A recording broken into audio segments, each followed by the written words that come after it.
তো তাক না ফোন দিবার করলাম তোমাক, ওর সাথেই কথা হচ্ছে। হঠাৎ করে সেক্রেটারি হলো কি, কত কষ্ট করে পার্টির সেক্রেটারি বানালাম, তাই এখন পাল্টি মারিচ্ছে। এই জন্য পলিটিক্যাল মাঠে কারো উপকার করে লাভ নাই, রাত দিন কষ্ট করলাম তার ফল এটা। হসে কি ও তো এবার এমপির নমিনেশন লিবি, সেই মোতাবেক গ্রামে গ্রামে ওয়ার্ক করিচ্ছে। এখন যদি আপনার সাথে ঘোরে তাহলে তো আর গোছানো মাঠ নষ্ট হয়ে দেবে। অতই কি সহজ নমিনেশন নেওয়া? আগের বার তো আমি তদবির করে নমিনেশন নিয়ে দিছিলাম। ঢাকা শহরে কি অকেও চেনে? আমার সাথে থাকলে ভালো একটা জায়গায় যাবে পারবি, আর যদি নিজে নিজে পদ্মানি করে তাহলে এটিও রাজনীতি শেষ হয়ে যাবে। আমার বুদ্ধি শুনেই কিন্তু হচ্ছে পার্টির সেক্রেটারি, আগে ছিল সামান্য মেম্বার, ওস্তাদে ভুলে গেলে কিন্তু পস্তান লাগবে। এলাকার তো ওর নামে খালি দুর্নাম, নমিনেশন দিবি, নমিনেশন দিলে তো মার্কারই অপমান হবে। আমার সাথে মিলেমিশে থাক, পরবর্তী পার্টির সভাপতি করে দেবো, এতেই ওর মঙ্গল। ওই এবার চান্স লিখছে, শামসু তো জেলে, এবার যাই নমিনেশন পাবি তাই এমপি হবি। কত কষ্ট করে শামসুকে একটা প্যাসের মধ্যে ফালায় রাস্তা ক্লিয়ার করলাম, সেটি আবার হাবিব ভাই এসে ডিস্টার্ব করিচ্ছে, এটাই আর রাগ। আমি কই কি দুজন বসে সমঝোতা করে একটা সিদ্ধান্ত নেন, তাছাড়া এখন পার্টির মধ্যে গ্যাঞ্জাম করা ঠিক হবি না। সেটা তো আমাকে আগেই কবে পারলো নি, যেদিন আমি ঘোষণা করলাম আমি ক্যান্ডিডেট হবো, সেদিন তো ওই চুপ করেই আসিল। শামসুক ঢুকানোর বিষয়ে সব প্ল্যান আমি করছি ঢাকার থেকে, সেই জন্যই তো এত নিখুঁত ভাবে হচ্ছে। এমন একটা দিন নাই যে 2-3 বার করে কথা হয়নি, আর যেই দিন নমিনেশনের কথা কছি ওর মুখ গেছে উল্টে। যাই যেটা মনে করে করুক, আমি নমিনেশন নেবো, এটা আমার সাফ কথা। তো এখন কুটি আছে জানো নাকি? দেখি ওই শালার সাথে দেখা করে আসি তো। পার্টি অফিস বিলা মনে হয় আছে, সকালে তো তাই গেলো। তাহলে চলো পার্টি অফিসে আগে চলো, ওর মনের বাসনাটা কি সেটাই আগে শুনি। আচ্ছা ভাই, যাচ্ছি।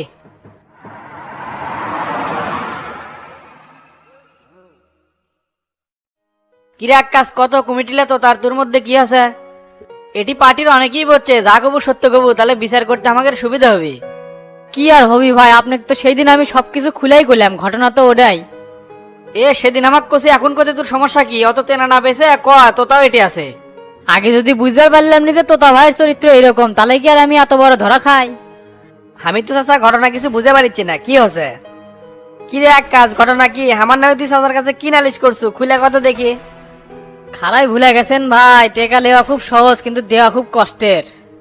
8 মাস আগে টেকা লিছেন, দেওয়ার সময় খালি নয়সাই করতেছেন। আমি তো এই কথা আগে কোনোদিন ফ্লাশ করি নাই, দেওয়ালে পিঠ ঠেকে গেছে দেখে সবিক চাচার কাছে নালিশ দিছি।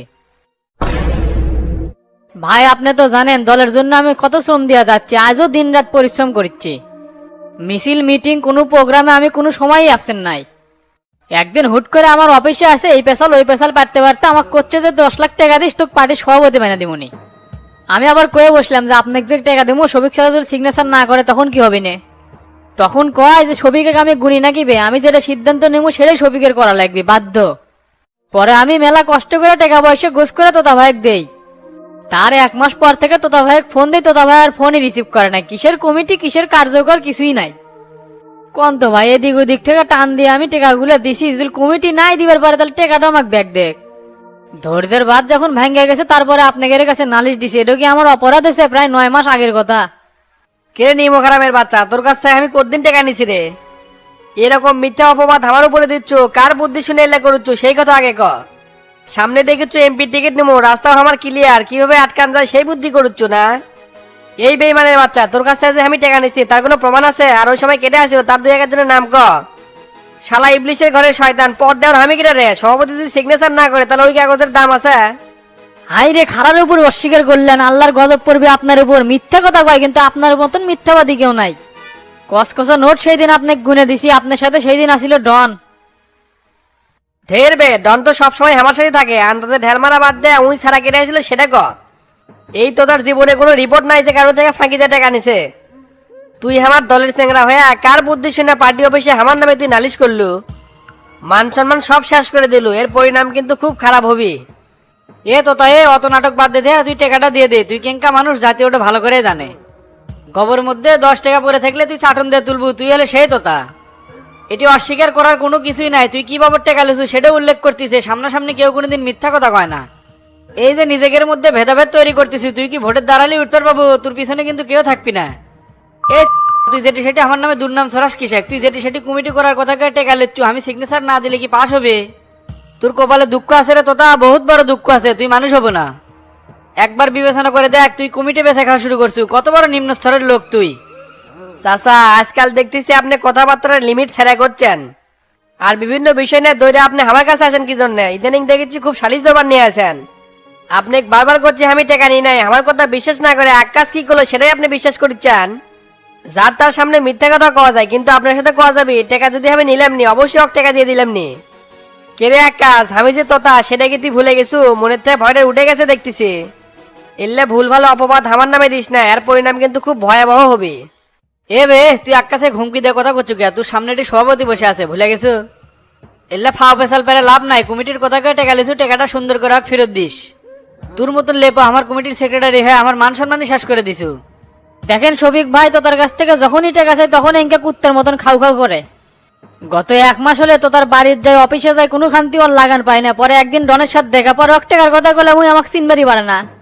পরে ওক অনেক কিছু বুঝা করার পরে উই আমাকে করছে যে তুমি আমার সাথে এলে বেসাল বাড়ির চোখে, তুমি যাক টাকা দিছো অক জাগা। বাড়ির থেকে ভাই বউ গাল বাড়তেছে, করছে যে এগুলা রাজনীতি করা না, জমি বেচে মানসিক টাকা দেবে। আমার তো রাজনীতি করাই কঠিন হয়ে গেছে। তোকে রাজনীতি করবে কসে কেটে? তোর মতো অকর্মা দলের না থাকাই ভালো।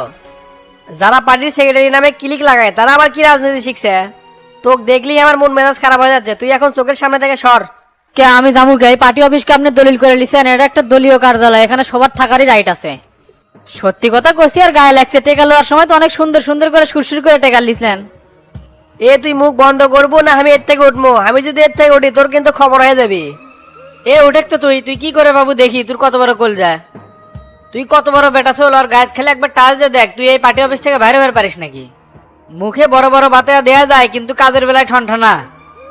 শালা সুসো টেকার টেকাও খাস আবার গরমও দেখাস। চাচা আপনি পার্টির সভাপতি আর মুরব্বী, এই জন্যই কিন্তু আপনাকে সম্মান করি। কিন্তু সেই সুযোগ নিয়ে আপনি উল্টাপাল্টা কথা কবেন সেটা কিন্তু আমি মেনে নেবো না। আপনার উচিত ছিল আগে আমার সাথে পরামর্শ করা। ওই এসে নালিশ দিল আর আপনি এসে বিচার বসালেন।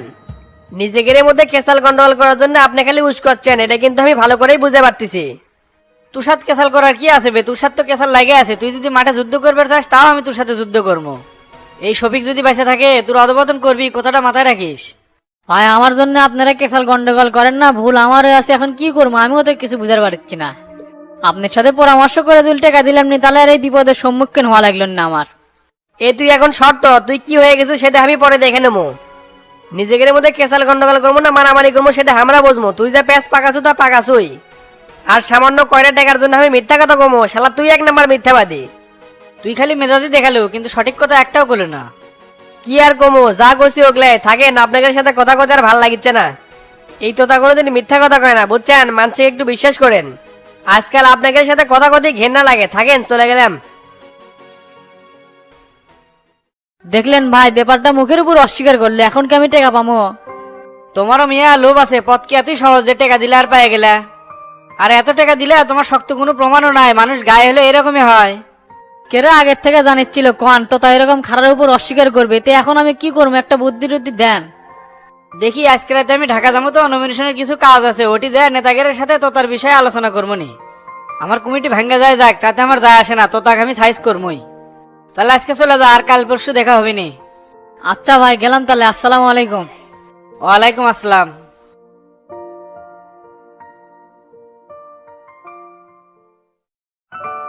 ওস্তাদ কালকে তো হামাগরে জামিনের ডেট, কাপড় চোপড় কি সব গোছে রাখমো? কাপড়ে 3-4 হলে গোছানোর কি আছে? জাবিন হলে গরিব মানুষ দিতে যাস। সামনে শীত আসিচ্ছে, কেরা কি গায়ে দিয়ে আসে দেখলে তো খারাপই লাগে। তাই আমি একটা উদ্যোগ লিছি, জেলের মধ্যে শুকলে কি একটা করে কম্বল আর একটা করে জ্যাকেট দমো। তাহলে ওস্তাদ আমরা বাইরে যে সবিক চাচাক নিয়ে ওগুলা সব ব্যবস্থা করবো নি। আর কালকে হামাগরে কি সত্যিই জামিন হবি নাকি জজ আবার নট বেল করে দিবি? লাইন ঘাট 100 করা আছে, ইনশাল্লাহ কালকে জামিন হবি। জজের সাথে কথা আছে, তোদের কাগজ ওটা মাত্র অত দেখবি না, খালি সিগনেচার করে দিবি। আর বাইরে যাওয়ার পর সবসময় শফিকের সাথে থাকবো, কারোর সাথে যেন কেসাল গন্ডগোল করিস না। আচ্ছা থাকমনি ওস্তাদ। আর একটা কথা, হামাগরে পাশের বেডে যে আসিল না ও আমি জান, ওই চ্যাংড়া তো বাপ মাও নাই, চ্যাংড়াটা ভালো, ওকে হামাগরে সাথে নিয়ে যায়। ওর কথা আগের থেকেই জানি, ওর কাগজপাতি তো সাবমিট করে আসছি, ইনশাল্লাহ কালকে তোকের সাথে ওর জামিন হবি। আর বাইরে লে যায় তোর সাথে রাখিস, কোনো কাজ কাম থাকলে আমি করেও দিবি নি। আর নারায়ণগঞ্জে আমার বন্ধু আছে কাটা পলাশ, ওর সাথে যে যোগাযোগ করবো, টেরা আছে, টেরা যেন তাড়াতাড়ি হাজিরা দেয়। এই সময় আমি আছি, জেল খেটে আরাম পাবি নি। আপনি যে কনফিডেন্স নিয়ে কথাবার্তা করছেন, তাহলে তো আমার মনে হচ্ছে কালকে 100 জামিন হবি। জামিন ঠেকবি নেবে, কাল 5টার মধ্যে বের হয়ে যাবো। আর খাবার দিচ্ছে, যাই তরকারিগুলো নিয়ে আয় তো। আচ্ছা ওস্তাদ, যাচ্ছি।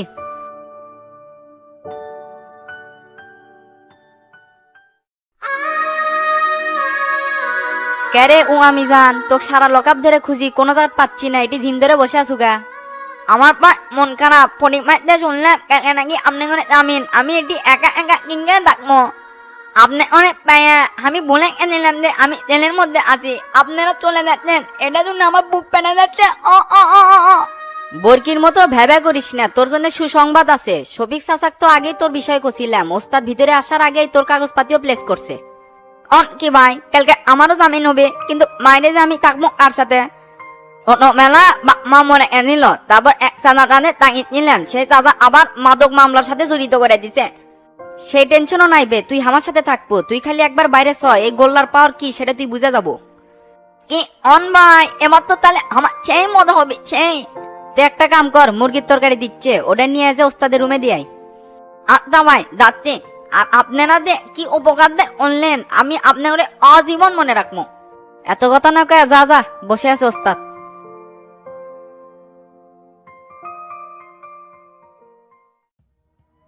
ভাই ওই বাড়ির পেছন দিয়ে কাউকে ব্যান ঢুকবে দেখলাম, শফিকের বাড়ি এত রাতে কেটে যাবি?